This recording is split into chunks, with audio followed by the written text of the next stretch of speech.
लोग देख रहे थे, करंट में पढ़ रहे थे, मेजरिंग डिवाइसेस के बारे में हम लोग देख रहे थे। और मेजरिंग डिवाइसेस में दो चीजें हम लोग पढ़े थे, ठीक है। मीटर ब्रिज हो गया था हमारा, और वोल्ट मीटर और एमीटर में कैसे कन्वर्जन होता है, वो सारी चीजें हम लोग देखे थे। तो मीटर ब्रिज हम लोग लास्ट देखे थे, तो उससे शायद रिलेटेड क्वेश्चंस नहीं किए थे हम लोग, तो उसी से क्वेश्चन करते हैं।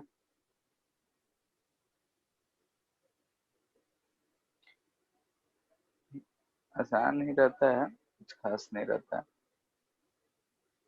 ठीक है। अगर वी टेस्ट ऑन ब्रिज हमको आता है तो इसमें कोई बड़ी बात नहीं है। पॉइंट बी है, ये पॉइंट ए है। 12 ओम, यहाँ से ऐसा गैल्वेनोमीटर लगा है, इसको हम किसी बैटरी वी से जोड़ दिए,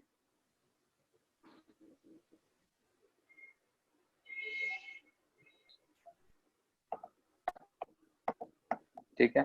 लेंथ ऑफ ए बी जो दे रखा है इस केस में 40 सेंटीमीटर दे रखा है।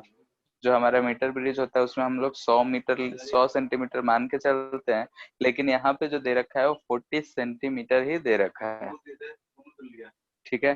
तो हमको बताना है कि x क्या होगा। ये x equal to what, so that there will be no deflection,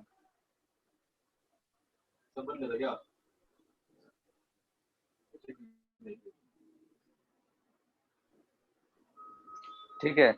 length of A B 40 centimetre दे रखा है, तो हमको बताना है x क्या होगा कि ताकि इस गैल्वेनोमीटर में डिफ्लेक्शन ना हो।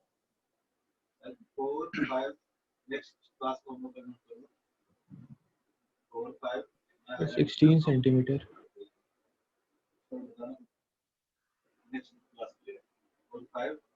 ये x होगा तो ये कितना हो जाएगा, 40 माइनस एक्स, और क्या होता है 8/12 equal to x by 40 minus x लिख सकते हैं।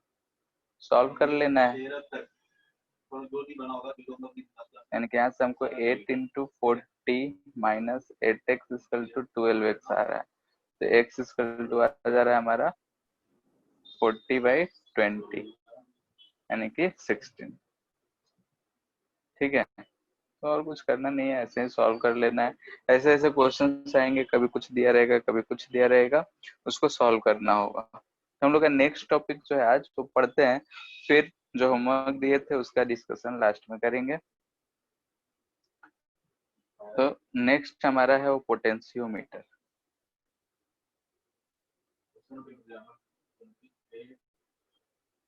ठीक है। पोटेंशियोमीटर जो होता है, इस डिवाइस में क्या होता है, दो सर्किट्स होते हैं। एक ऐसा यूज होता है, ठीक है, और एक इसके इधर कुछ कनेक्टेड होता है। मान लेते हैं कि ऐसा कुछ कनेक्टेड है, ठीक है, और यहाँ से एक गैल्वेनोमीटर कनेक्टेड होता है। इसमें जो ऊपर वाला पार्ट है इसको बोलते हैं प्राइमरी सर्किट, और ये जो नीचे वाला पोर्शन है, ये वाला पोर्शन, इसको बोलते हैं हम लोग सेकेंडरी सर्किट।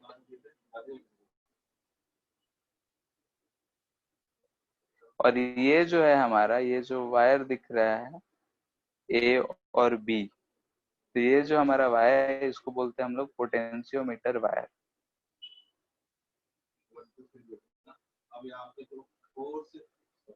ठीक है। पोटेंशियोमीटर वायर होता है, और ये मोस्टली नाइक्रोम का ही बना होता है, ठीक है। तो इसमें हमारे दो सर्किट है, एक तो ऊपर हम बोल रहे हैं ये है, इसका इंटरनल रेजिस्टेंस आर है। नीचे अगर हम बोल रहे हैं कि हमारा E1 है और ये E2 है, ऐसा होता है। तो ये वाला सर्किट हम चेंजेबल होता है। ये जो सर्किट प्राइमरी सर्किट होता है फिक्स्ड होता है, इसको हम चेंज नहीं कर सकते हैं, और इसमें हम चेंजिंग लाते हैं, ठीक है। इसमें हम क्या लाते हैं, चेंजिंग लाते हैं,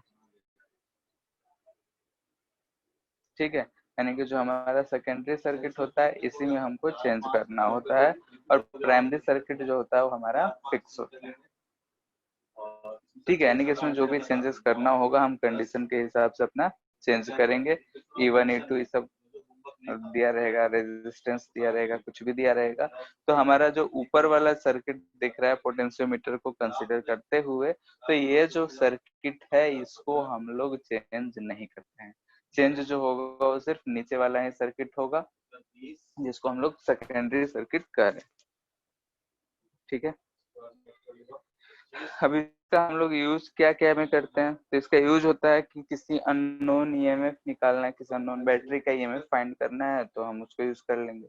इंटरनल रेजिस्टेंस फाइंड करने के लिए यूज करते हैं। ठीक है, तो ऐसा हम लोग इसको यूज करते हैं। तो कैसे यूज करते हैं उस चीज पे हम बात करते हैं। तो उससे पहले हम यहाँ पे देखेंगे फॉर प्राइमरी सर्किट।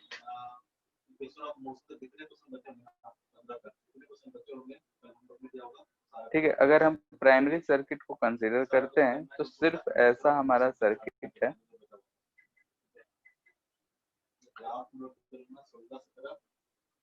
ये जो हमारा पॉइंट है ए और बी, ये वायर है, ये हम मान लिए ई है, इसका रेजिस्टेंस स्मॉल आर है, हम इसका रेजिस्टेंस मान लेते हैं कि आर है, यानी कि ये रेजिस्टेंस ऑफ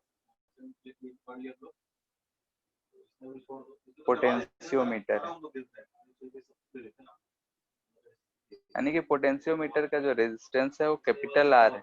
तो अगर ऐसा है तो हम इस सर्किट में करंट कितना जा रहा है ये बता सकते हैं, और वो आएगा ई बाई आर प्लस आर।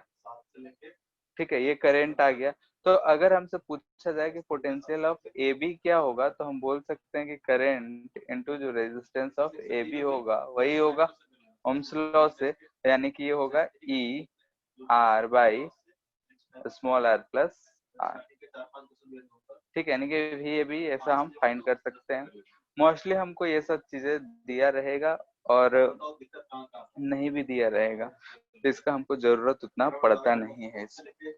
लेकिन कभी अगर जरूरत पड़ जाए तो इसको हम लोग ऐसे कैलकुलेट कर सकते हैं। तो वी भी आ रहा है हमारा E R by R plus R. R यानी कि इसका इंटरनल रेजिस्टेंस और ये आर इसका रेजिस्टेंस कैपिटल आर। यहाँ पे एक टर्म डिफाइन करते हैं हम लोग, पोटेंशियल ग्रेडियंट। ठीक है, एक पोटेंशियल ग्रेडियंट हम लोग डिफाइन करते हैं जिसको हम लिखते हैं एक्स से। ठीक है, पोटेंशियल ग्रेडियंट एक्स, हम पहले भी बोले हैं कि कहीं भी अगर ग्रेडियंट आए यानी कि हमको डिस्टेंस लेंथ से डिवाइड करना होता है, तो ये चीज होता है डेल्टा वी, यानी delta we by delta x. किसके लिए, तो फॉर पोटेंशियोमीटर मीटर वायर। तो अगर हमको x दे रखा है तो हम इसको लिख सकते हैं VAB, जो पोटेंशियोमीटर A और B का डिफरेंस है, डिवाइडेड बाई अगर इसका लेंथ कुछ L0 दे रखा है तो उस लेंथ से डिवाइड कर देंगे, तो ये हमको मिलेगा पोटेंशियोमीटर का पोटेंशियल ग्रेडियंट। पोटेंशियल ग्रेडियंट यानी पोटेंशियल अपॉन लेंथ। यहाँ यूनिट ध्यान से देखो तो वोल्ट पर मीटर दिख रहा है। ठीक है, तो वोल्ट पर मीटर यानी कि ये जो है हमारा पोटेंशियोमीटर का पोटेंशियल ग्रेडियंट का यूनिट है। ये सवाल एक बार क्या 2-3 बार पूछा जा चुका है कि ऐसा कौन सा फिजिकल क्वांटिटी है जिसका यूनिट पोटेंशियल ग्रेडियंट के बराबर हो। तो देखो इसका पोटेंशियल ग्रेडियंट जो है वोल्ट पर मीटर है, और हम लोग पढ़े थे कि E बराबर ED बराबर होता है वोल्ट, यानी कि इलेक्ट्रिक फील्ड अगर लिखेंगे तो V बाई डी लिखते हैं। इसका भी क्या है, वोल्ट पर मीटर हम यूज कर सकते हैं। ठीक है, तो इस चीज को ध्यान में रखना कि इलेक्ट्रिक फील्ड का भी यूनिट वोल्ट पर मीटर आता है और पोटेंशियल ग्रेडियंट का भी यूनिट वोल्ट पर मीटर आता है। इलेक्ट्रिक फील्ड का मोस्टली लोग न्यूटन पर कूलम याद रखते हैं, दोनों ही सही है। ठीक है, तो यहाँ पे दोनों के लिए सेम ही यूनिट आ रहा है, दोनों फिजिकल क्वांटिटी अलग अलग है लेकिन सेम आ रहा है। तो ये सवाल 2-3 बार पूछा जा चुका है अलग अलग फॉर्मेट में कि वोल्ट पर मीटर किस किस का यूनिट है, 3-4 ऑप्शंस दे दिया। तो ऐसे सवाल आते हैं, इस चीज को ध्यान में रखना है। खैर, हम लोग यहाँ से एक पोटेंशियोमीटर का पोटेंशियल ग्रेडियंट x डिफाइन कर लिए। अब हमारा है जो भी हम मेथड यूज करेंगे हम सॉल्व करने के लिए, अब आगे की तरफ बढ़ते हैं। तो नाउ फर्स्ट फॉर फाइंडिंग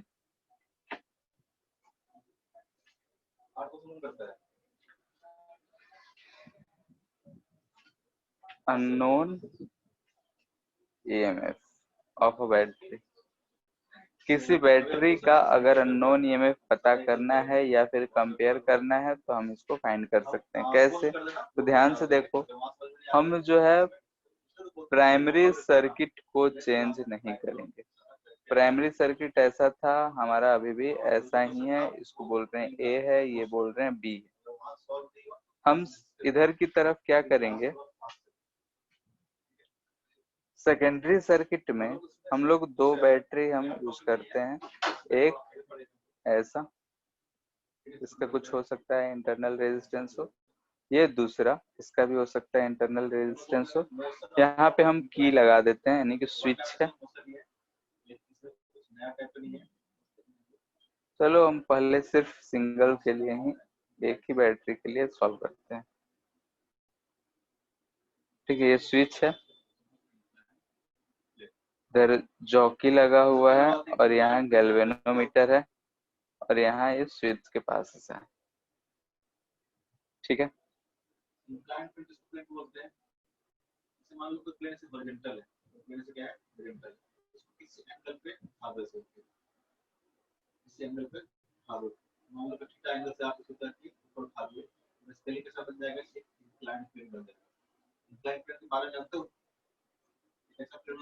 ठीक है।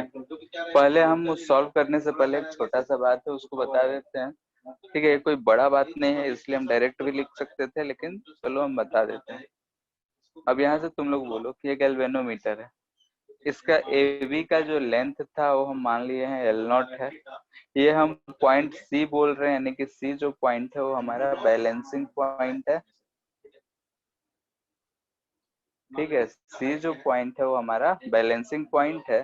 अगर हम इसके की को क्लोज कर दे तो, ठीक है, यानी कि इफ की इज क्लोज, अगर हम की को क्लोज करते हैं तो ये जो है हमारा बैलेंसिंग पॉइंट है। ये हमारा ई था, ई और आर, ये हमारा ई। ये स्मॉल आर डैश इसका हम बोल देते हैं कि इसका इंटरनल रेजिस्टेंस। बैलेंसिंग पॉइंट होने का मतलब है कि current through galvanometer, current through galvanometer क्या होगा, 0।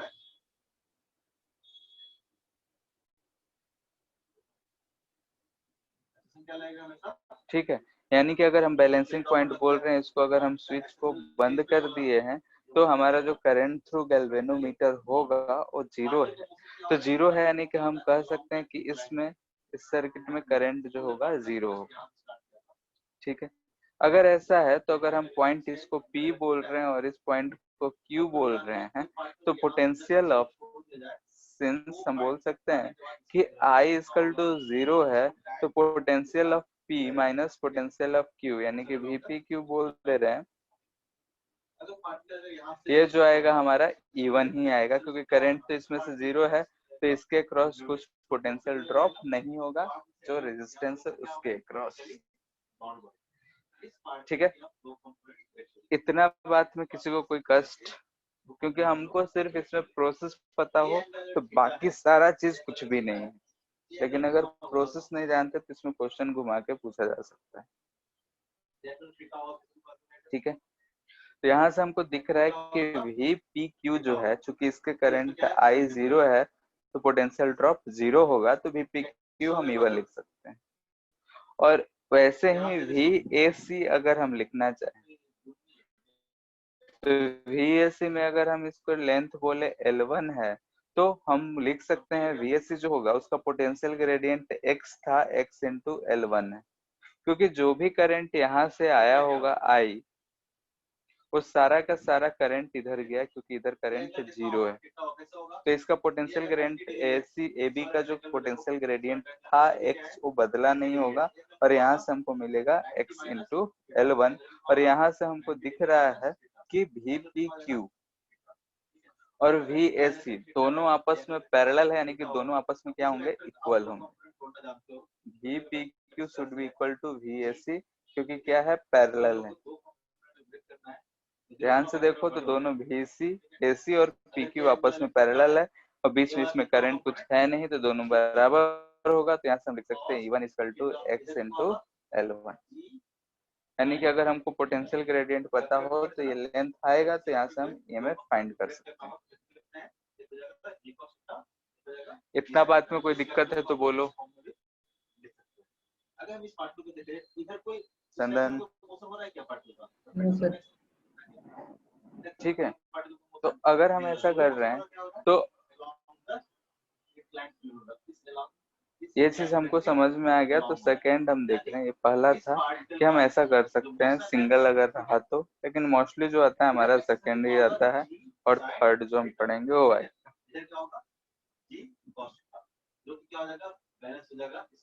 Comparison of to EMF।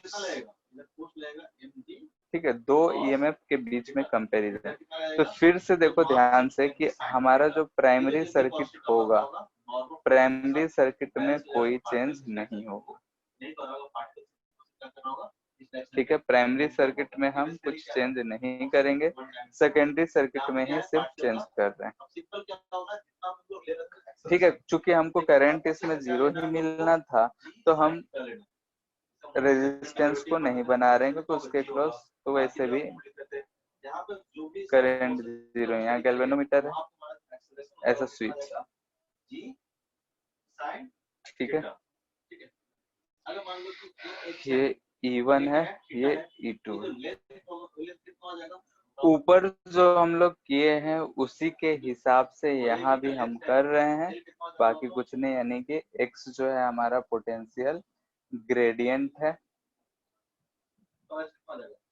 L1 बोलेंगे balancing point for E1 potential and L2 बोलेंगे balancing point for E2 potential. ठीक है, E1 के लिए L1 बोल रहे हैं, E2 के लिए L2। ये कब आएगा, जब 1 and 2 इज क्लोज्ड, और ये कब आएगा, जब 2 and 3 इज क्लोज्ड। ठीक, इतना चीज आ गया। तो हम क्या कर रहे हैं इसमें कि एक बार हम इन दोनों को कंबाइन करेंगे और एक बार इसको कंबाइन करेंगे। तो इसको अगर हम ए बोल रहे हैं और इसको बी पार्ट बोल रहे हैं, तो फॉर ए अगर हम ध्यान से देखें तो ध्यान से देखो कि ए यानी कि हमको यही वाला सिचुएशन हमको मिल रहा है, यानी कि एक E1 था, उसको कनेक्ट किए, इधर से करंट जो होगा आई 0 होगा बैलेंसिंग पॉइंट में, करंट 0। तो यहाँ से हम बोल सकते हैं E1 जो आएगा वो हमारा x इंटू L1 आएगा। फ्रॉम एबव हम बोल सकते हैं, यानी कि ऊपर से हम बोल सकते हैं, ऊपर ऐसा फाइंड करे तो, यानी कब ये आ रहा है, तो इफ 1 and 2 इज क्लोज, यानी कि 1 और 2 को क्लोज करे थे। फॉर बी यानी कहने का मतलब है कि हम इसमें क्या कर रहे हैं, 2 and 3 इज क्लोज, यानी कि 2 और 3 को क्लोज कर रहे हैं। यानी कि ये जो स्विच था इसको यहाँ से इसको कनेक्ट किया पहले, बाद में इन दोनों को कनेक्ट कर रहे हैं। ठीक है, तो जब बाद में इन दोनों को कनेक्ट कर रहे हैं तो हमको क्या मिलेगा, उस समय E1 की जगह E2 हो जाएगा और ये जो आएगा x इंटू L2 आएगा।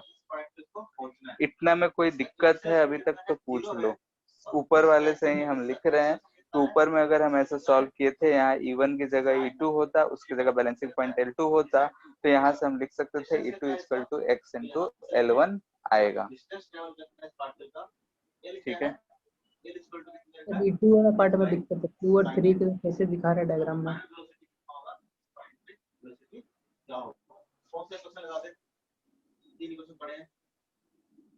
हाँ क्या हुआ? सर E2 वाला देखो ऐसा स्विच है, ये 1 स्विच है ऐसा, ये 3 स्विच है, यहाँ पे एक स्विच, ये 2 है।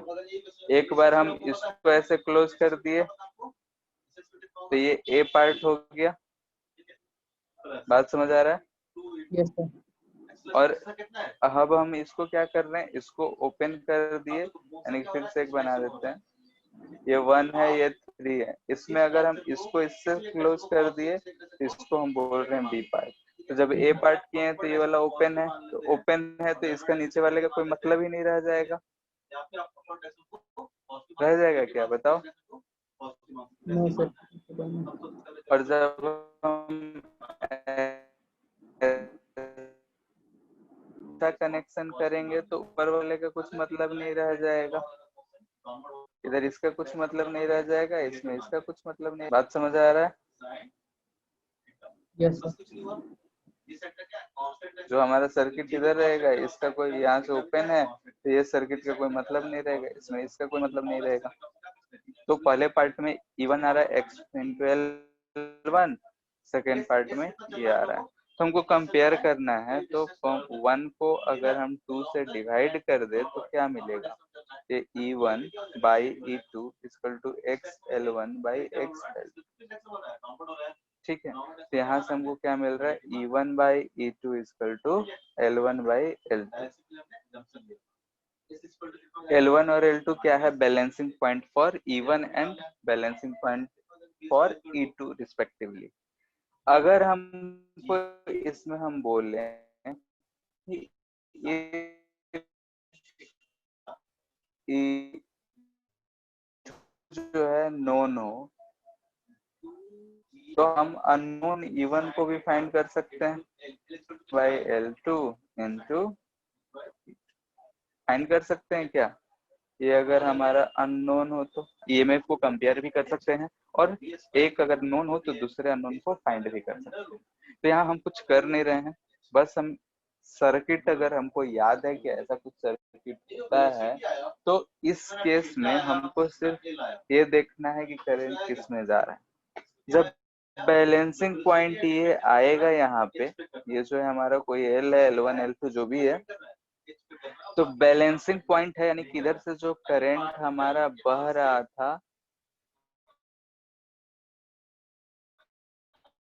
वो करंट इधर की तरफ आ जाएगा, क्योंकि इधर की तरफ 0 है।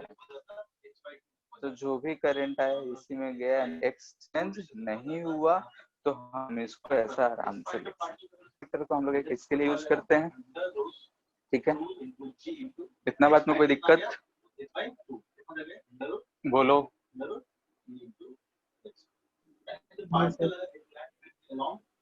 सर थोड़ा आवाज धीरे आ रहा था कभी कभी।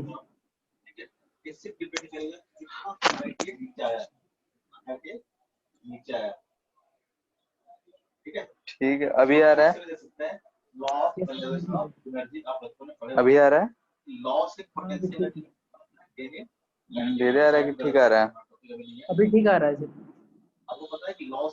ठीक है, जो थर्ड है हमारा, थर्ड पार्ट, यानी कि टू फाइंड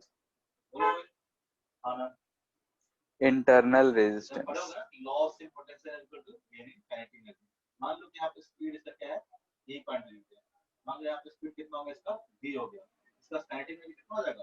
ठीक है, अगर हम किसी बैटरी का इंटरनल रेजिस्टेंस फाइंड करना चाहते हैं तो हम पोटेंशियोमीटर से कैसे फाइंड करेंगे? फिर से बोल रहे हैं कि इसमें जो प्राइमरी सर्किट होगा हमारा, यानी कि ऊपर वाला सर्किट, इसमें कोई चेंजेस हमको नहीं करना है, ये जैसा था वैसा ही रहेगा।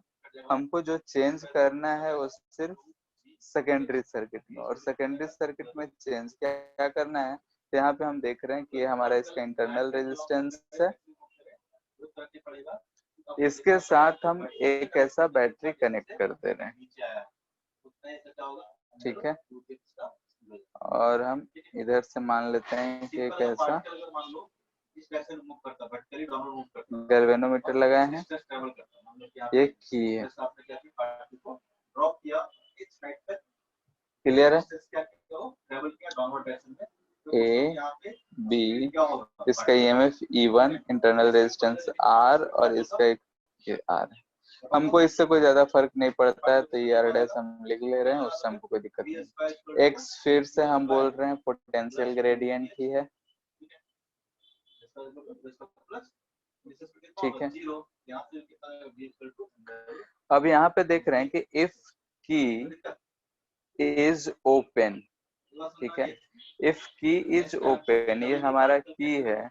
अगर की ओपन है तब अगर हम ध्यान से देखेंगे तो मान लेते हैं कि L1 इज बैलेंसिंग पॉइंट है, ठीक है। बैलेंसिंग पॉइंट है, तो अभी तक ये चीज अगर देख रहे हैं तो नीचे वाला हमारा अगर ढक लो R को, तो जैसा ऊपर दो केसेस हम लोग किए थे वैसा ही ये चीज आ रहा है। तो यहाँ से हम बोल सकते हैं कि E1 जो होगा हमारा X इंटू L1 होगा, ठीक है। इक्वेशन 1 बोल दे रहे हैं। इस बात में किसी को कोई दिक्कत है तो पूछ लो। अगर की को क्लोज नहीं किए हैं, ओपन रखे हैं, तो ओपन अगर रखे हैं तो ये चीज होगा। इतना बात में किसी को कोई दिक्कत है तो बोलो।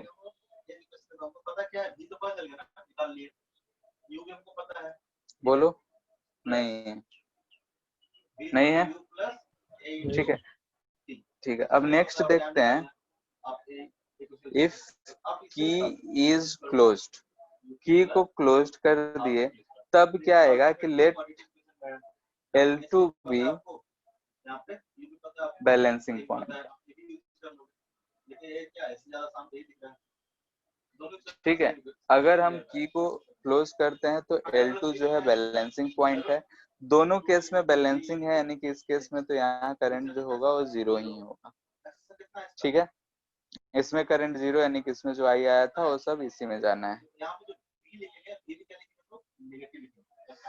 ठीक है। वो चीज है हमारा ऊपर वाले में कोई चेंज नहीं हो रहा है, जो हो रहा है नीचे वाले में। नीचे वाले में क्या हो रहा है, तो इनिशियली क्या था हमारा, इनिशियली हमारा जो नीचे वाला सर्किट था ऐसा था, ये E था, ये R था, ये R था। तब इसमें करंट अगर हम देख रहे थे तो जीरो था। हम ये जो सेकेंडरी सर्किट है इसको हम बना रहे हैं, और फाइनली यानी कि इस केस में ये कैसा हो जा रहा है,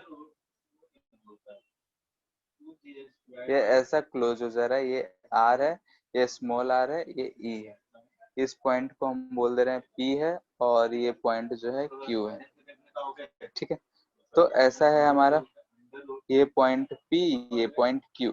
इधर से जो करंट आ रहा था वो तो हमारा जीरो ही था, तो इससे हमको कोई लेना देना नहीं है। लेकिन अगर ध्यान से देखो तो ये एक कंप्लीट सर्किट बन रहा है, तो इसमें कुछ ना कुछ करंट बह रहा होगा। हम उस करंट को कुछ I बोल दे रहे हैं यहाँ पे, ठीक है। तो इस सर्किट में अगर हम I लिखेंगे तो ध्यान से देखो, E R upon R plus R, यही करंट होगा। अच्छा, E by R plus R होगा, यही करंट होगा हमारा। इसमें किसी को कोई दिक्कत, ठीक है।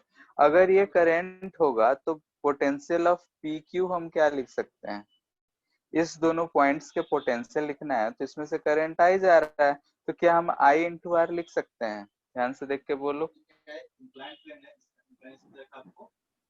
लिख सकते हैं। तो ये कितना हो जाएगा, E R by R plus R, ठीक है।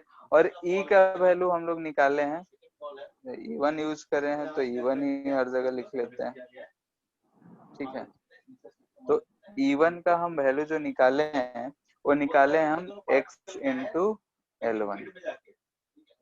चलो छोड़ो, इसको रहने देते हैं, खैर अभी रखेंगे बाद में।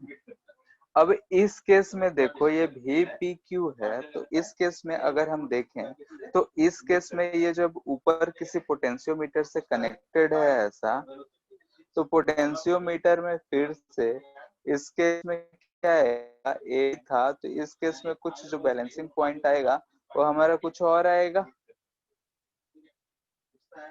इस केस में बैलेंसिंग पॉइंट मान लेते हैं कि L2 था, तो इस केस में अगर balancing point L2 V P Q को हम क्या लिख सकते हैं, एक्स इंटू एल टू लिख सकते हैं, बोलो यहाँ से लिख सकते हैं। Yes sir. अगर हम इस पॉइंट को सी बोलें तो यहाँ से देखो P और Q का जो पोटेंशियल डिफरेंस है वो क्या A और C का होगा। तो हम यहाँ पे बोल सकते हैं कि since potential of P and Q जो है potential of A and C है, यानी कि सेकेंड केस के लिए बैलेंसिंग पॉइंट ये x इंटू L2 के बराबर होगा। यानी कि अब अगर हम इन दोनों इक्वेशंस को देखें तो यहाँ से बोल सकते हैं कि this implies that E1 R by R plus R equal to x into L2। अब हम लोग ऊपर E1 का वैल्यू कितना फाइंड कर रहे थे, तो x into L1 R by R plus R equal to x into L2। Process हमारा यही है, इसमें और कोई दिक्कत नहीं होना चाहिए। हमको इसमें स्मॉल r का वैल्यू पता करना है, तो हम इसको रेसिप्रोकल ले रहे हैं, तो r plus R equal to हो जाएगा L1 इधर ले गए R बाई L2 हो जाएगा। तो यहाँ से अगर हम स्मॉल r का वैल्यू लिखेंगे तो यहाँ से हम r कॉमन ले रहे हैं, L1 बाई L2 माइनस 1। तो हमको ऐसा बुक्स में मिलेगा कि r बराबर होगा r L1 minus L2 by, ठीक है, यानी कि स्मॉल r ही हमारा इंटरनल रेजिस्टेंस था, तो इंटरनल रेजिस्टेंस का हमको वैल्यू मिल जाएगा। स्टार्टिंग हम लोग ग्राफ थोड़ा बहुत पढ़ाए थे, स्ट्रेट लाइन का ग्राफ क्या होता है, ठीक है, बात क्लियर है। ग्राफ कैसा होता है, आप लिस्ट कैसा होता है, सर्कुलर कैसा होता है, सब तरीके से समझिए हम लोग। यहाँ पे ग्राफ जो पढ़ेंगे, सबसे पहला ग्राफ पढ़ेंगे हम लोग इसका पोजीशन वर्सेस टाइम ग्राफ। लेकिन पोजीशन वर्सेस टाइम ग्राफ कैसा होता है, क्या उसको क्वेश्चन कैसे कैसे पूछे जाते हैं, इतना में कोई दिक्कत तो बोलो। जिसमें दिक्कत है तो एक बार पूछ लो। तो ये ग्राफ दिया हुआ है, आप मतलब जानते ही हो क्या होता है, एक एक्सिस का आपको नहीं है वेरिएबल ड्रॉ करना है और दूसरा एक्सिस का आपको दूसरा वेरिएबल ड्रॉ करना है। सपोज दैट किसी पार्ट क्वेश्चन देखते हैं इससे रिलेटेड कैसे कैसे पूछे जाएंगे। हमको ये दो केसेस हमको हमेशा पूछता है, तो इसमें सर्किट सॉल्व करने आता है तो ये कुछ भी नहीं है, बस ध्यान रखना चाहिए कि ऊपर प्राइमरी सर्किट कभी चेंज नहीं होगा, जो भी होगा वो सेकेंडरी सर्किट चेंज होगा। ये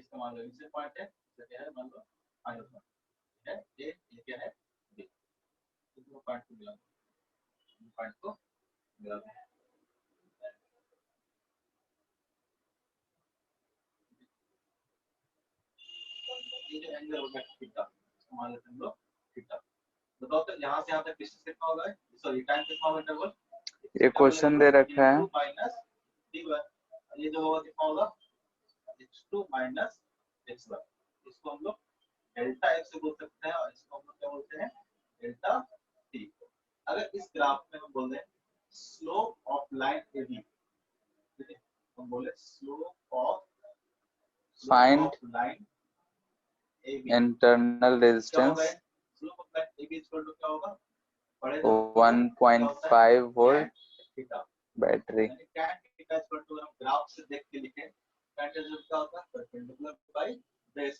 बैलेंसिंग पॉइंट दे रखा है हमारा क्या है delta T. Delta x by delta T क्या होगा, change in displacement upon of cell is change in position का टाइम दिया गया था ना, हमारा क्या हुआ x2 हमारा क्या है फाइनल पोजीशन, x1 क्या हमारा ठीक है, and if r is connected या if switch is connected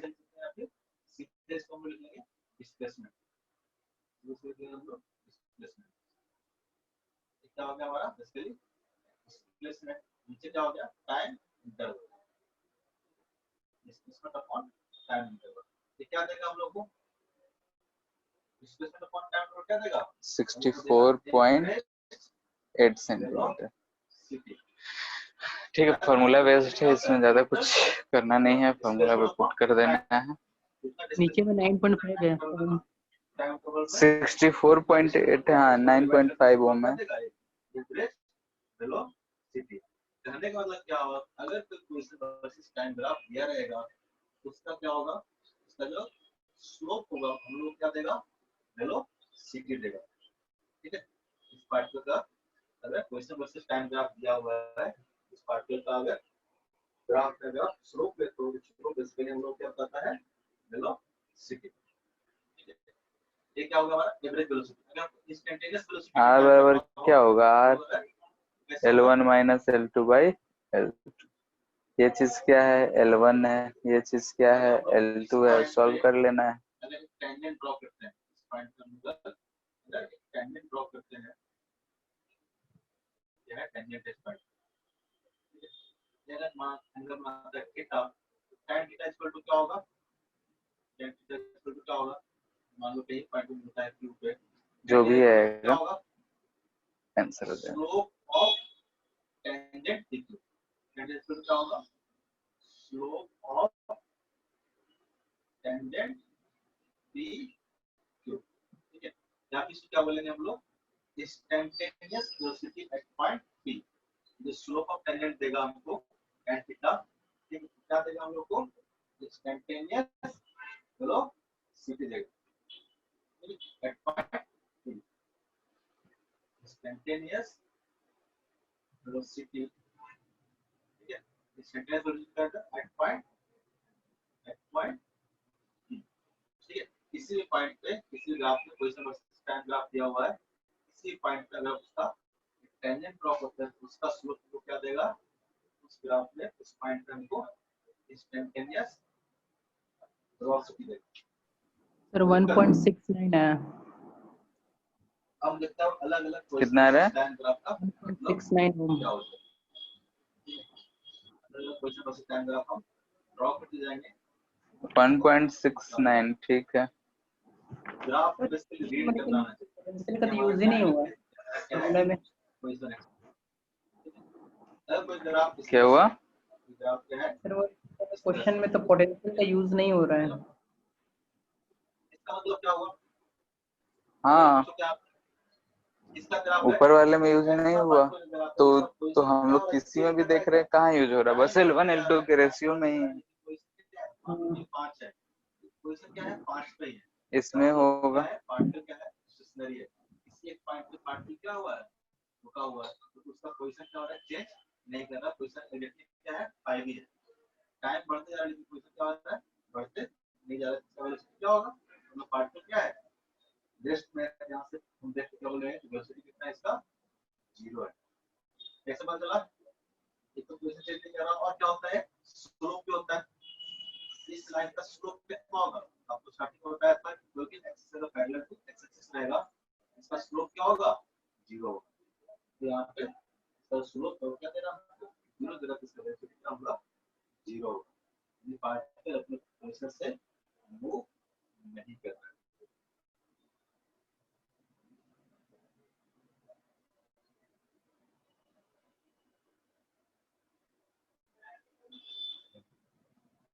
अगर आपको कोई पोजीशन वर्सेस टाइम ग्राफ इस तरह से दिया, पोजीशन वर्सेस टाइम ग्राफ इस तरह से, इसका मतलब हो गया। तो बताओ तो वेलोसिटी 0 होगा कि नहीं होगा, जैसे जैसे टाइम बढ़ते जा रहा है पोजीशन में पार्टिकल क्या हो रहा है, चेंज हो जा रहा है, इसमें पार्टिकल क्या हो रहा है चेंज हो रहा है, तो पार्टिकल रेस्ट में तो नहीं है। ठीक है, देखो कि इसमें तो जो भी करंट होना है वो 0 ही होना है बैलेंसिंग पॉइंट में, यानी कि इसमें से करंट जो जाएगा आ ही जाएगा। I बराबर हो जाएगा 12/5 जोड़ 15 6 एम्पियर।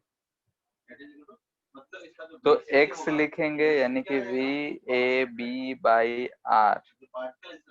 AB कितना होगा 0.6, अच्छा L होगा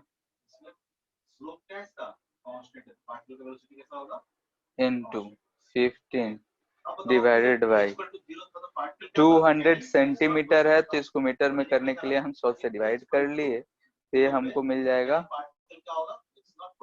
9/2 यानी 4.5 वोल्ट पर मीटर। इसी ग्राफ को हम इस तरह से ड्रॉ कर देते हैं, इसका मतलब क्या होता? इतना में कोई दिक्कत है तो बोलो, बहुत इजी है। पहले में आई हमको निकालना है, तो नीचे वाले सर्किट से कोई मतलब ही नहीं है। इसका जो रेजिस्टेंस है वो 15 ओम है, तो टोटल रेजिस्टेंस हो गया 20 ओम। तो इस पोटेंशियल से अगर हम 20 से डिवाइड करेंगे तो करंट आ जाएगा, और आई इंटू इसका रेजिस्टेंस कर देंगे तो ये भी ए बी आ जाएगा, तो कर दिए और उसके लेंथ से डिवाइड कर दिए तो ये आएगा। रेजिस्टेंस को अब हम सीरीज में जानते हैं ये रेजिस्टेंस को सीरीज में ही जोड़ेंगे इसमें। तो सीरीज में ही ना है। कैसा सर्किट दिख रहा है हमको? यहाँ पे कैसा दिख रहा है और यहाँ पे कैसा दिख रहा है? ये 15, ये 5, ये 12, ऐसा ही दिख रहा है। हाँ, यहाँ पे डिफरेंस क्या आएगा? तो सीरीज में कि पैरेलल में है? सीरीज में ही है, एंड तो इसका अलग अलग है। ठीक, सीरीज में ही ना है। जो भी करंट आएगा क्या इधर से बहता हुआ इसमें से भी जाएगा? हाँ, तो सीरीज ही है। तो जब हम E लिखते हैं तो लिखते हैं x इंटू एल, तो यहाँ से L आ जाएगा हमारा E/x यानी कि 3/4.5 मीटर। सेंटीमीटर में लिखना होगा तो 300/4.5 सेंटीमीटर। तो जो भी आएगा सॉल्व करके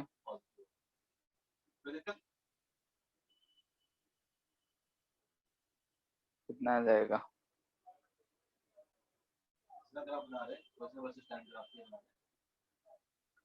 3000/15 200/3 हो जा रहा है। पार्टिकल क्या कर रहा है? पोजीशन क्या हो रहा है उसका? 1000/15 हो जा रहा है, यानी कि 200/3। ये हमारा ओरिजिन है। और पार्टिकल क्या क्या होगा? कहीं स्पॉट से शुरू क्या होगा और पार्टिकल क्या करना है? टुवर्ड्स द ओरिजिन मूव करना है। टुवर्ड्स द ओरिजिन मूव कर रहा है। टाइम बढ़ाते जा रहा है। पार्टिकल क्या कर रहा है? इस डायरेक्शन में मूव करते जा रहा है, टुवर्ड्स द ओरिजिन। ठीक है, एनसीईआरटी में एक क्वेश्चन दे रखा है, इससे बहुत कम सवाल आता है, यानी कि कंपैरिजन ऑफ नेगेटिव होगा। ठीक है, और यहाँ स्लोप भी देखो, टू रेजिस्टेंस। स्लोप क्या है? अगर दो रेजिस्टेंस रहेगा उनके बीच का कंपैरिजन। कांस्टेंट तो रहेगा। ठीक है, ये सवाल जो है एनसीईआरटी में दे रखा है। क्वेश्चन नंबर तो हमको याद नहीं है, लेकिन उसका क्वेश्चन है। स्लोप क्या रहेगा?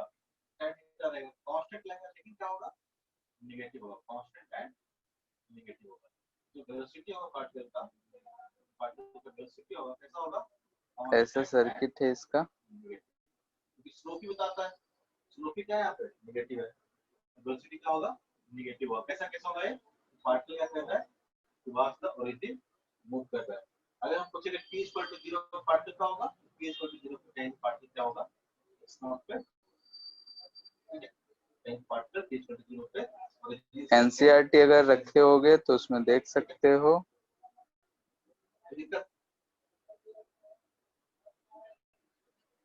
दिक्कत बताओ। हाँ ना, बोलो।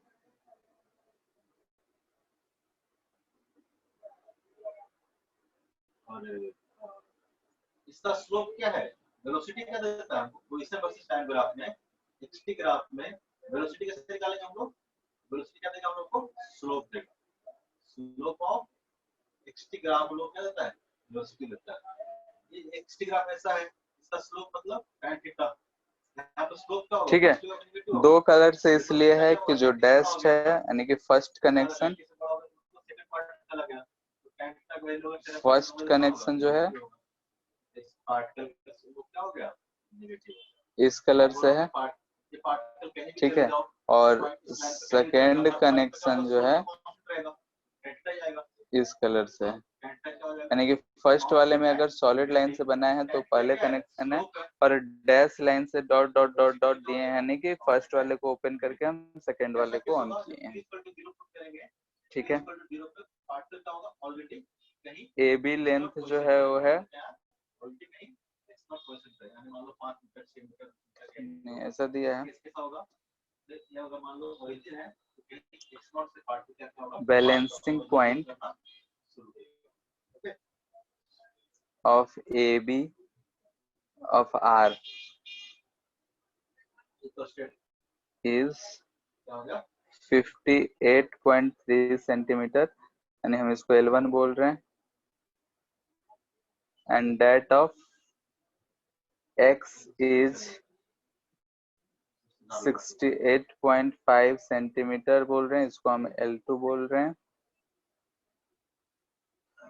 फाइंड वैल्यू ऑफ, इस x का वैल्यू फाइंड करना है, ठीक है, ये पोटेंशियोमीटर नहीं है। Find the value of x resistance. Velocity constant होगा कि नहीं होगा, वेलोसिटी का कांस्टेंट होगा, क्यों नहीं होगा, कि किसी भी पॉइंट पर इसका स्लोप देखोगे, इस पॉइंट पर देखते हैं स्लोप, इस पॉइंट पर स्लोप क्या होगा, ये वाला लाइन होगा, अगर इस पॉइंट पर स्लोप देखोगे सेम प्रोसेस फॉलो करना है। ये वाला लाइन होगा, उस तरह से अलग-अलग पॉइंट्स पे क्या होगा, स्लोप क्या होगा, अलग-अलग होगा, यानी पार्टिकल की वेलोसिटी क्या आ रहा है, कांस्टेंट नहीं है, ठीक है। लेकिन क्या है, अगर पॉजिटिव कुछ पॉजिटिव अगर नेगेटिव हो तो क्या होगा, इतना पता चलेगा वेलोसिटी क्या होगा, कांस्टेंट नहीं है लेकिन क्या है, पॉजिटिव है। अगर मुझे की वेलोसिटी इंक्रीजिंग है डिक्रीजिंग है, वेलोसिटी क्या, देखो यहाँ पे स्लोप कैसा था, एनसीईआरटी का क्वेश्चन नंबर 3.23। यानी अगर इस ग्राफ में देखोगे तो स्लोप क्या होगा, धीरे-धीरे ऊपर की ओर बढ़ते जा रहा है, स्लोप क्या होगा, धीरे-धीरे ऊपर की ओर बढ़ते जा रहा है, बढ़ते जा रहा है नहीं। अगर यहाँ से मूव करना शुरू करोगे, इसकी जस्ट यहाँ पे देखोगे तो क्या होगा, एक्स लाइन ही होगा इसका टेंजेंट, जैसे ऊपर मूव करते जाओगे स्लोप क्या हो जाएगा, बढ़ते जाएगा। यहाँ पे जो केस है इसके लिए कैसा केस है, देखो हर केस में तो हमारा नीचे वाले सर्किट से करंट को 0 ही होना है, ठीक है। तो फर्स्ट केस में अगर हम देखेंगे, फर्स्ट केस में क्या आएगा, आर के लिए सर्किट देखो क्या हो रहा है,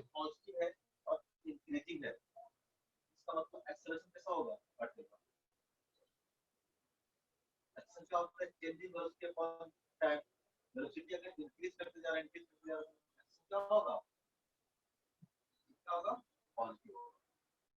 यहाँ पे कोई भी एक्सिस है, एक्सिस 0 नहीं होगा, कैसा मोशन हो गया, ये हो गया बेसिकली एक्सेलरेटेड मोशन का ग्राफ हो गया। कोई पार्टिकल अगर एक्सेलरेट कर रहा हो, ये है। उसका पोजीशन उससे काइंड ऑफ क्या होगा, देखो कि अगर फॉर फर्स्ट कनेक्शन, यानी कि हम बोल सकते हैं फॉर फर्स्ट कनेक्शन,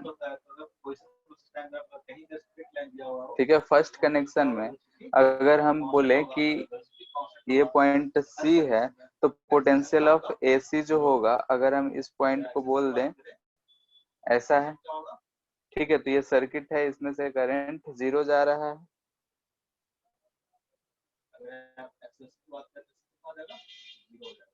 ठीक है। यानी कि ये चीज जो है सिर्फ इस बैटरी से ऐसे कनेक्टेड है।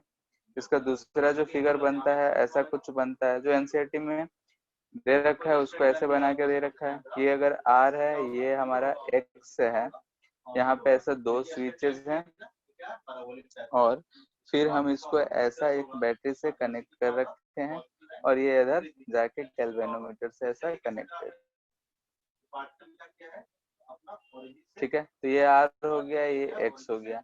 एक बार हम इसको ऐसा कनेक्ट करेंगे और एक बार इससे कनेक्ट करेंगे, तो फर्स्ट कनेक्शन बोल रहे हैं 1 और 2 का, यानी कि 1 एंड 2 का कनेक्शन बोल रहे हैं। तो उस केस में अगर हम इस पॉइंट को P एंड Q बोले हैं और इधर ये C है, ये A है, तो ये पोटेंशियल ऑफ PQ के बराबर होगा, ठीक है। सेम सर्किट ऐसा भी ड्रॉ होता है, तो दोनों को ध्यान में रखो कि दोनों चीज सिमिलर ही है, ऐसा ड्रॉ करो या फिर ऊपर वाला। तो ऐसे हम इसलिए नहीं दिए क्योंकि ऊपर वाला कॉमन है, इसलिए। अब इसको हम ऐसे ऐसे बना सकते हैं, ये हमारा प्राइमरी सर्किट है, ये हमारा पोटेंशियोमीटर है, और नीचे वाला सर्किट ही हमारा मेन है। तो यहाँ से दिख रहा है कि अगर हम इसको अगर कनेक्ट करे हैं, तो जब ऐसा तो E1 यानी कि इसमें करंट I बह रहा होगा, और I जो होगा वो होगा E/R, ठीक है, फर्स्ट केस में। तो अगर हम इस वाले सर्किट में ER बोल रहे हैं, तो VPQ अगर लिखना हो तो हम लिख सकते हैं I × R, यानी कि अच्छा, इसका इंटरनल रेजिस्टेंस R मान लेते हैं तो plus R, I into R यानी कि ER by R plus R। ठीक है, सेकेंड, और ये VSC के बराबर होगा तो लिख सकते हैं X into L। Second connection यानी जब 2 और 3 कनेक्टेड हो तो VSC फिर से VPQ के बराबर होगा, लेकिन इस केस में जो होगा हमारा यहाँ पे X यूज होगा और करंट बह रहा होगा EX by X plus R, जिसको हम लिख सकते हैं X इंटू L2। ठीक है, हमको स्मॉल r और कैपिटल R और X में रिलेशन चाहिए, तो हम इन दोनों इक्वेशंस को क्या कर दिए, डिवाइड कर दिए। तो 1 डिवाइडेड बाई अगर हम 2 करेंगे, यहाँ से हमको दिख रहा है कि R into x plus R by नीचे आ जाएगा हमारे कितना, E cancel X R plus R equal to L1 by L2।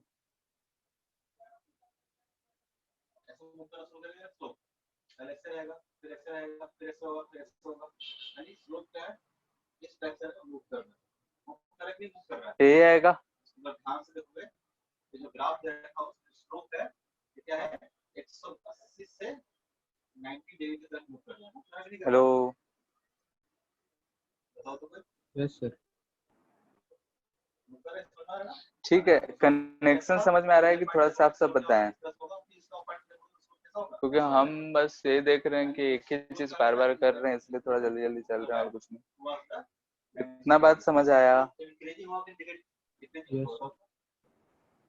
ठीक है, क्या करें हैं हम, तो फर्स्ट केस में ऐसे ही कनेक्शन कर लिए, फिर सेकेंड के लिए बाकी सब के लिए हम देख लिए। दूसरा ऐसा भी कर सकते थे कि E1 को X के फॉर्म में फाइंड कर लेते। अच्छा, दो दो X हो गया है, कंफ्यूजन हो जाएगा।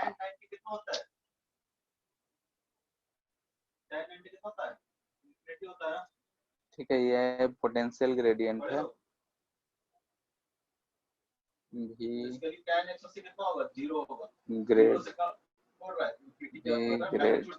ठीक है, पोटेंशियल ग्रेडियंट V ग्रेडियंट है। अब हम रेशियो ले लिए तो ऐसा कुछ आ रहा है।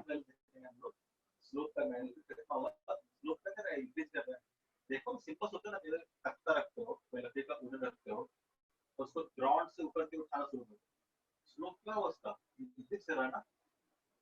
दोनों साइड से देखो, एक साइड को आप पॉजिटिव एंगल मानो, दूसरा साइड नेगेटिव एंगल मानो, दोनों साइड से उठा के देखो, दोनों केस में क्या होगा, जब भी इस तरह से 90 डिग्री की तरफ वो मूव करते हैं। ठीक है, ये हम बोल सकते हैं एक फॉर्मेट ऐसा हुआ। अगर स्मॉल r पता है तो हम इसको आराम से सॉल्व कर सकते हैं। मेथड 2,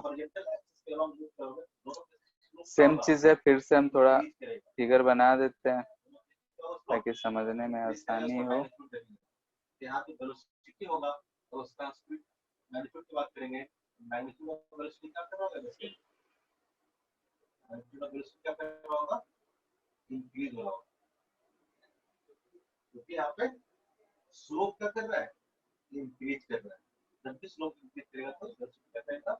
ऐसा ही कनेक्शन है, ये है A C, ये B। 1 और 2 को कनेक्ट करेंगे तो late E1 potential drop across आएगा हमारा R, और E2 जो आएगा पोटेंशियल ड्रॉप अक्रॉस X। तो E1 अगर हमको लिखना होगा तो लिखेंगे V ग्रेडियंट इंटू L1, और E2 अगर लिखना होगा तो लिखेंगे V ग्रेडियंट इंटू L2। ठीक है, और अगर दोनों केस में इसमें जो करंट जा रहा है I जा रहा है, ठीक है, करंट क्या जा रहा है, दोनों केस में हमारा I जा रहा है। तो I जा रहा है तो हम क्या कर सकते हैं इस केस में कि जो हमारा I है, I के टर्म में इसको I इंटू R, और इसको कर सकते हैं I इंटू X। फिर से रेशियो ले लेंगे तो L1 बाई L2 जो हमको मिल जा रहा है R बाई X मिल रहा है।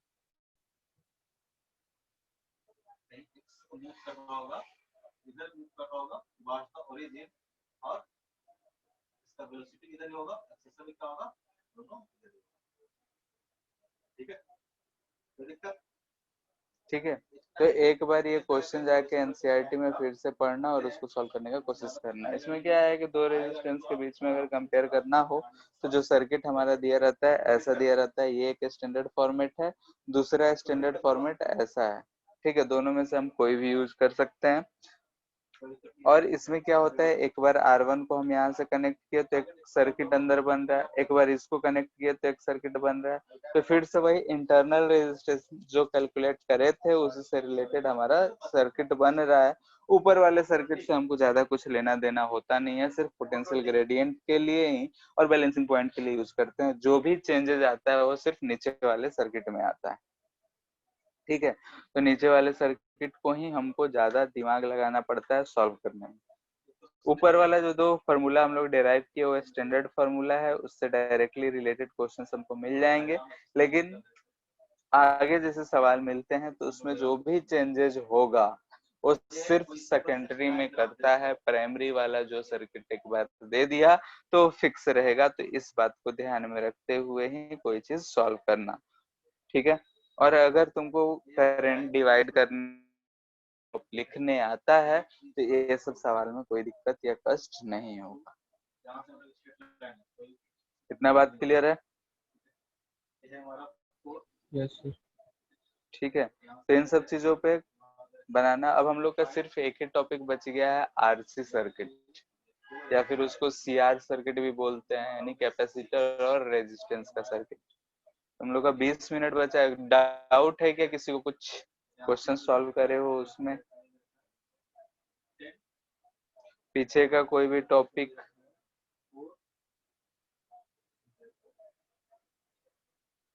बोलो चंदन। सर जितना भी प्रोसेस जो था व्हीट स्टोन ब्रिज और किरचॉफ, तो सब मतलब पोटेंशियल निकालने के लिए काम आता है, मतलब उसमें करंट का डायरेक्शन। किरचॉफ्स लॉ क्या था कि तो पोटेंशियल ड्रॉप और करंट ये सब डिवाइड करने के लिए आ रहा था, और उसका सहायता हम लोग लगभग हर चीज में ही कर रहे हैं। उसका जो यूज है उसका तो हम लोग हर चीज में ही यूज कर रहे हैं। और व्हीट स्टोन ब्रिज था, जैसे अगर सर्किट सॉल्व करना हो तो उसके लिए हमारा काम आसान कर देता है कि अगर हमको व्हीट स्टोन ब्रिज मिल गया रास्ते में तो हमारा जो कोई सवाल होता है जो कॉम्प्लिकेटेड दिख रहा था वो सिंपल हो जाता है। वो कॉम्बिनेशन और रेजिस्टेंस में आसानी होता है। ठीक है, जो भी मेथड हम लोग कर रहे हैं, हाँ जो भी हमारा कॉम्बिनेशन पढ़ना है तो उसके लिए आसानी से हम सॉल्व कर पाते हैं, इसलिए हम लोग यूज करते हैं। ठीक है, बाकी सब भी सिमेट्रिकल मेथड ये सभी पढ़े उसी लिए पढ़े कि हम कॉम्प्लिकेटेड सर्किट को सिंपल कर सकें। क्लियर है? और कोई डाउट है? नहीं है? ठीक है, फिर आरसी सर्किट शुरू करते हैं और क्या। अच्छा, मॉड्यूल में बना लियो पूरा? बोलो सुधांशु। सर आज थोड़ा ग्रेविटेशन पढ़ रहे थे। अच्छा, वो नहीं हुआ अभी? नहीं सर, वो एग्जाम में आ रहा है ना, इसलिए रिवीजन कर रहे थे। ठीक है, और रिवीजन सर तो जो जरूरी लेडर है। प्रॉब्लम में दिक्कत है सर। लैडर वाले में क्या दिक्कत है? उसमें जो रिपीट हो रहा है उसको एक को एक्स मान लो, फिर तो सॉल्व ही करना है।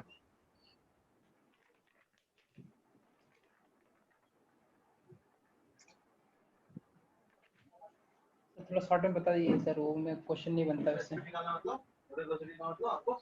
ठीक है, तो उसको लास्ट में जब टॉपिक खत्म होगा तो बता देंगे फिर से एक बार। ठीक है, नेक्स्ट शुरू करते हैं हम लोग आरसी सर्किट। आरसी सर्किट या सीआर सर्किट भी बोला जाता है। आर बोले तो रेजिस्टेंस और सी बोले तो कैपेसिटेंस, यानी कि रेजिस्टेंस और कैपेसिटेंस दोनों अगर एक ही सर्किट में होगा तो क्या होगा। तो हम लोग एनालिसिस करते हैं। पहले भी ये चीज चर्चा करे थे हम कि मान लेते हैं कि ऐसा एक कैपेसिटर है, इस पे अगर हम किसी बैटरी से ऐसे कनेक्ट करते हैं ठीक है, तो अगर हम इसको कनेक्ट करते हैं तो इस पे जो चार्ज आता है वो कैसे आ जाता है, अगर V है इसका C है तो चार्ज जो होगा C भी होगा और ये तुरंत ही आ जाता है। यानी कि इस केस में यानी कि हम क्या माने हैं कि रेजिस्टेंस ऑफ द सर्किट अगर 0 है तो चार्ज जो होगा ट्रांसफर इमीडिएटली। ठीक है, ये चार्ज जो ट्रांसफर होगा तुरंत ही चार्ज ट्रांसफर हो जाएगा, क्योंकि हम जानते हैं कि इसमें जो करंट बहता है या फिर जो चार्ज मूव करता है वो स्पीड ऑफ लाइट से मूव करता है। तो इस वजह से हम कह सकते हैं कि चार्ज जो ट्रांसफर होगा बैटरी से या फिर एक प्लेट से जो बैटरी यहाँ से चार्ज निकाल को इधर की तरफ फेंक भेज रहा है तो चार्ज जो है तुरंत ही आ जाएगा, इस पे टाइम नहीं लगेगा। और इस केस में अगर हमको लिखना हो कि पोटेंशियल अक्रॉस अगर कैपेसिटर टाइम के साथ साथ, तो हमको लगेगा कि तुरंत ही क्या हुआ कि इस पे बढ़ गया, यानी कि सडनली ही बढ़ गया, ऐसा नहीं लगेगा कि टाइम लगा। ठीक है, यानी कि अगर हम इसमें देते हैं चार्ज को तो Q अगर हम टाइम के साथ अगर लिखते हैं तो t0 पे ही तुरंत ही ये कोई चार्ज Q0 होगी।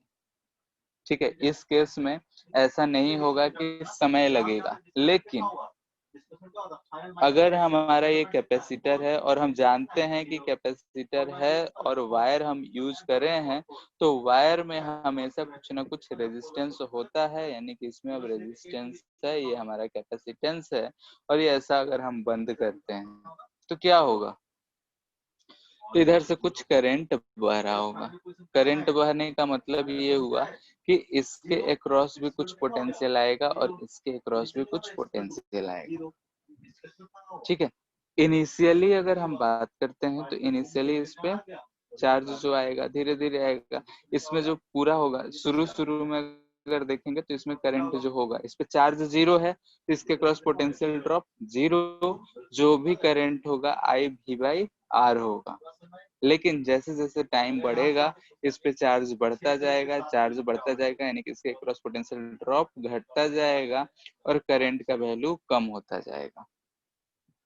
और एक समय ऐसा आएगा कि जब ये अपना फुल कैपेसिटी से चार्ज हो जाएगा तब इस सर्किट में चार्ज फ्लो नहीं हो पाएगा और उस समय ये करंट 0 हो जाएगा। ये बात शायद हम पहले भी डिस्कस करे थे शुरू में, याद है? बोलो। Yes sir. कि अगर किसी कैपेसिटर में हम रेजिस्टेंस जोड़ते हैं तो करंट कैसे वेरी करता है। 3 फिगर्स बना के हमको याद है कि किए थे कि जब t=0 था तो I था V/R, फिर किसी टाइम t पे I घट गया था और जब t इंफिनिटी हो गया था तो I 0 हो गया था। याद है? नहीं यस है? सर। ठीक है, तो वही चीज यहाँ भी है कि अगर हम कोई रेजिस्टेंस रख रहे हैं तो तुरंत से चार्ज नहीं जा रहा है, कुछ यहाँ पे रेजिस्टेंस की वजह से घट बढ़ रहा है और कुछ अलग चीज हो रहा है। यानी कि इसमें हम बोल सकते हैं कि charge does not transfer immediately. ठीक है, इट टेक सम टाइम। ठीक है, देखेंगे कि ये जो सम टाइम है वो मिली सेकेंड में ही है, बहुत कम ही है, लेकिन कुछ ना कुछ टाइम लेता है, इमीडिएटली नहीं होता है। तो कैसे हम डिराइव करेंगे, क्या करेंगे, उसके बारे में हम लोग करते हैं। तो ये हमारा एनालिसिस था। अब हम मान लेते हैं कि ऐसा हमारा कैपेसिटर है, इसको हम किसी बैटरी से ऐसे कनेक्ट कर दिए। ये हमारा पोटेंशियल V है, ये रेजिस्टेंस R है और ये चार्ज CQ है। तो अगर हम किए हैं तो एट एनी टाइम, ठीक है, किसी टाइम t पे जो हमारा चार्ज होगा इस पे ये Q रहेगा। ठीक है, इस पे चार्ज कुछ Q है, इधर माइनस Q। इसमें से उस समय पे करंट आई जा रहा है, यानी किसी समय t पे अगर हम देख रहे हैं, यानी कि जब हम स्विच ऑन करे थे उसके बाद t टाइम पे, यानी कि स्विच ऑन किए थे t=0 पे, उसके बाद किसी t टाइम के बाद देख रहे हैं तो हमको ऐसा सिचुएशन मिल रहा है। ठीक है। अब हम जानते हैं कि अगर हम किसी भी कैपेसिटर को रेजिस्टेंस लगा के बैटरी से जोड़ते हैं तो उस पर चार्ज तुरंत नहीं जाता है, चार्ज जो होता है थोड़े टाइम के बाद जाता है। तो ये चीज हम लोग डिस्कस कर रहे हैं आई, यानी कि जो हम है t इक्वल टू 0 पे इस पे चार्ज जो हम 0 माने थे, तो ये जो केस है ये है हमारा चार्जिंग ऑफ कैपेसिटर का, यानी कि हम कैपेसिटर को चार्ज कर रहे हैं, यानी कि उस पर चार्ज प्रोवाइड कर रहे हैं, उसका केस डिस्कस कर रहे हैं। तो अगर हम इस सर्किट में केवीएल लगाएं, केवीएल यानी किरचॉफ्स वोल्टेज लॉ, मान लेते हैं ये पॉइंट हमारा ए है, ये पॉइंट बी है, ये पॉइंट सी है और ये पॉइंट डी है। तो in loop A B C D A, हम इस लूप में अगर घूम रहे हैं तो कैसे लिखेंगे? तो यहाँ पे जब हम बैटरी के रेजिस्टेंस के पास आए तो करंट इधर से इधर जा रहा है, हम भी इधर ही जा रहे हैं, हायर से लोअर जा रहे हैं। तो हायर से लोअर जा रहे हैं तो हम लिखेंगे माइनस आई आर। इस केस में इस पे प्लस है, इस पे माइनस है, तो इस केस में भी हम हायर से लोअर जा रहे हैं, तो इस केस में हम क्या लिखेंगे? माइनस चार्ज है Q, यानी कि उसके क्रॉस ड्रॉप है C। ठीक है, फिर आ गए यहाँ पे और बैटरी के क्रॉस तो प्लस V इक्वल टू 0। इसमें किसी को कोई दिक्कत लूप घूमने में? ठीक है। ऑल्सो आई जो होगा हम जानते हैं कि dq बाई dt होता है, क्योंकि टाइम के रिस्पेक्ट में हमको दिख रहा है कि कितना टाइम में क्या हो रहा है, हम किसी पर्टिकुलर टाइम पे रखे हैं। तो आई जो होगा dq बाई dt होगा, चार्ज जैसे जैसा बढ़ रहा होगा वैसे वैसे करंट भी घट बढ़ रहा होगा। अगर ये चीज क्लियर है तो हम इसको अब सोल्यूशन करना है, तो आई को हम रख लिए, ठीक है, तो minus dq by dt r minus q by c plus v equal to 0, यही आ जा रहा है। या फिर इसको लिख सकते हैं हम dq by dt r equal to, इसको इधर लेगा तो माइनस, तो v minus q by c लिख सकते हैं। ठीक है, इसको ले जाते तो साइन उल्टा आता, तो माइनस हम हटा दिए तो minus v minus q by c। अब इसको इंटीग्रेट करना है हमको, तो हम क्या किए, इस चीज को थोड़ा सा और मॉडिफाई कर लिए, v c minus q by c आ जाएगा। ये जो VC है ये ध्यान से देखो तो CV है, यानी टोटल C और टोटल पोटेंशियल, यानी कि टोटल चार्ज होगा। तो हम इसको ऐसा लिख सकते हैं dq by q naught minus q equal to dt by RC। ठीक है, यहाँ पे Q नॉट क्या कह रहे हैं हम? Total final charge C into V, क्योंकि उसका कैपेसिटेंस C है, पोटेंशियल मैक्सिमम भी हो सकता है, तो ये जो है टोटल फाइनल या फिर मैक्सिमम, ठीक है, यानी कि ये मैक्सिमम जो हो सकता है चार्ज स्टोर्ड वही चीज। अब ऐसा दिख रहा है तो हमारा काम बनता है कि हम इसको इंटीग्रेट कर दें। टाइम कहाँ से कहाँ, तो 0 से किसी टाइम t तक जा रहे हैं। चार्ज कहाँ से कहाँ जाएंगे, चार्ज कर रहे हैं तो 0 से किसी भी चार्ज, चलो हम कोई पर्टिकुलर वे में ही हम लिखना चाहते हैं तो q ही लिख रहे हैं। ठीक है, किसी भी एट टाइम t पे ये इतना ऐसा हुआ होगा। q नॉट जो है टोटल चार्ज है, यानी कि जब टाइम इनफाइनाइट हो गया होगा। यहाँ से हम देखें तो ये आया हमारा ln q naught minus q 0 से q, और माइनस है तो बाहर माइनस आ जाएगा, 1 बाई RC इंटू dt है तो आ जाएगा।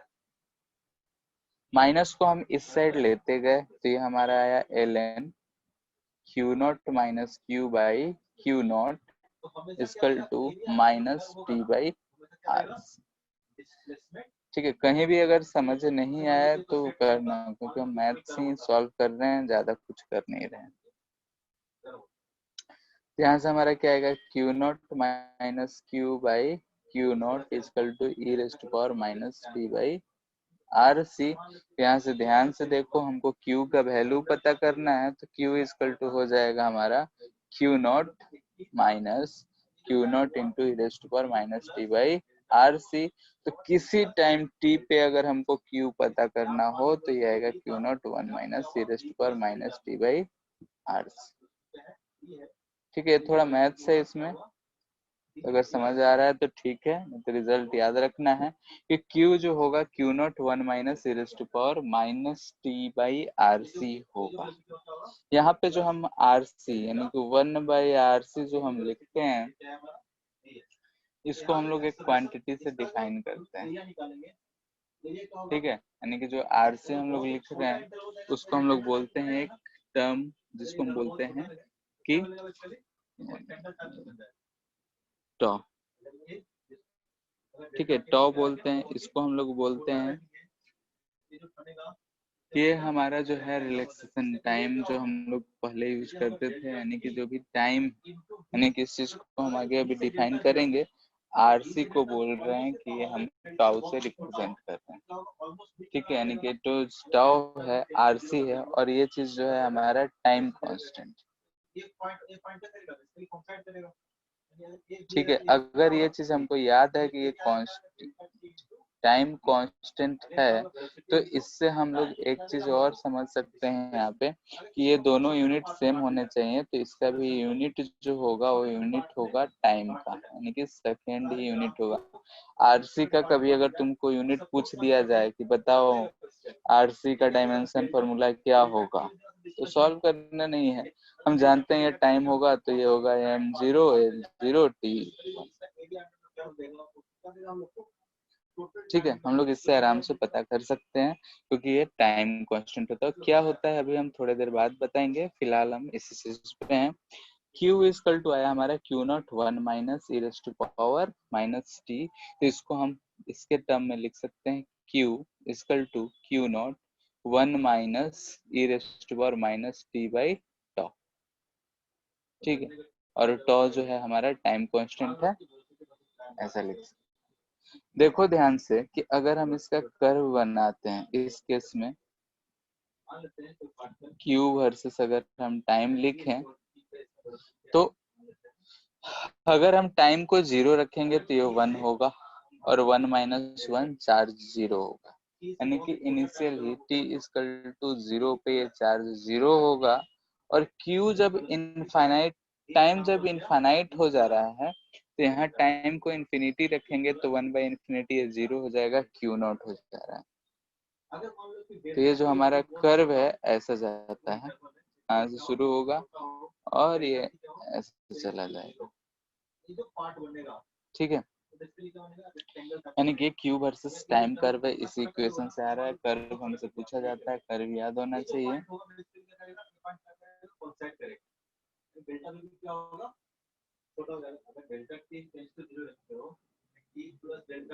ठीक है, find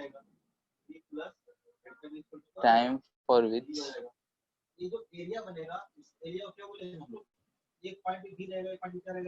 which capacitance charged to 63.2%। ठीक है, यानी कि 63.2% चार्ज हो जाएगा, उस समय टाइम कितना आएगा, अगर हम इस चीज को फाइंड करें कितना आएगा। तो यहाँ Q जो बोल रहा है कि 63.2 बाई 100 इंटू क्यू नॉट हो जाए, तो हम जानते हैं कि सिंस Q इक्वल टू होता है Q naught 1 minus e raise to power minus t by tau. ठीक है, तो यहाँ से ये चीज आ गया 63 point 100 Q naught equal to Q naught 1 minus e raise to power minus t by tau. ठीक है, यहाँ से इस चीज को हम कट कर देंगे, कट करेंगे तो ये 63 माइनस 2 अगर इसमें से ले जाओगे तो e raise to power minus t by tau जो आ जाएगा वो आ जाएगा 100 माइनस ये करेंगे तो ये आ जाएगा 36.4 बाई 100। ठीक है, और ये जो वैल्यू आता है ये आता है कब, जब 1 बाई ई का वैल्यू है। ठीक है, यानी कि ये चीज जो वैल्यू है ये है 1/e का 1/e का वैल्यू है, इसका मतलब कि टॉ जो होगा 1 t के बराबर होगा, जो हमारा t होगा टॉ के बराबर होगा। तो यहाँ से हम बोलते हैं इसी टॉ को डिफाइन करते हैं कि टाइम कांस्टेंट इज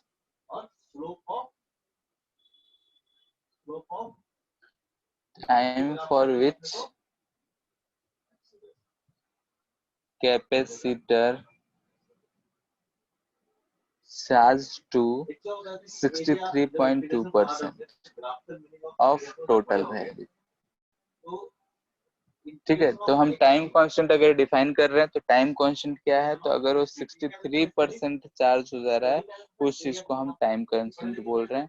यानी कि अगर ऐसा हम इसको ऐसे ड्रॉ करते हैं कि ये ऐसा है, ठीक है, और ये जो पॉइंट है ये क्यू नॉट का 63% है, यानी कि 63.2 बाई 100 क्यू नॉट है, तब यहाँ टाइम जो होगा ये टॉ के बराबर होगा। ठीक है, तो इस बात को ध्यान में रखना है कि टॉ एक पार्टिकुलर के लिए हम लोग यूज कर रहे हैं, यानी कि अगर चार्ज 63.2% है तो उस चीज को हम बोल रहे हैं कि ये टॉ है, यानी कि जब टाइम इतना लग रहा है तो उस चीज को टॉ किसी चीज के लिए डिफाइन कर रहे हैं, और टॉ का वैल्यू जो होता है आरसी के बराबर होता है। तो इस बात को ध्यान में रखना है। ठीक है, इतना बात क्लियर है, समझ आया? मैथ इसमें कुछ ज्यादा है, ज्यादा टेंशन नहीं लेने का है, सिंपल सा मैथ है, इसको एक बार प्रैक्टिस करो, अपने आप हो जाएगा। इतना बात में कोई दिक्कत बोलो? ठीक है, तो आज इतना ही रहने देते हैं, इसको एक बार रिवाइज कर लेना। आरसी सर्किट में अभी चार्जिंग है, चार्जिंग के बारे में और थोड़ा सा बात करेंगे, उसके बाद डिस्चार्जिंग का हम देखेंगे। ठीक है, और ये अगर खत्म हो गया तो हमारा ये चैप्टर खत्म है, तो बाकी पूरा मॉड्यूल जो है उसको कंप्लीट करो। फिलहाल आरसी सर्किट छोड़ के बाकी सारा कर सकते हो। ठीक है,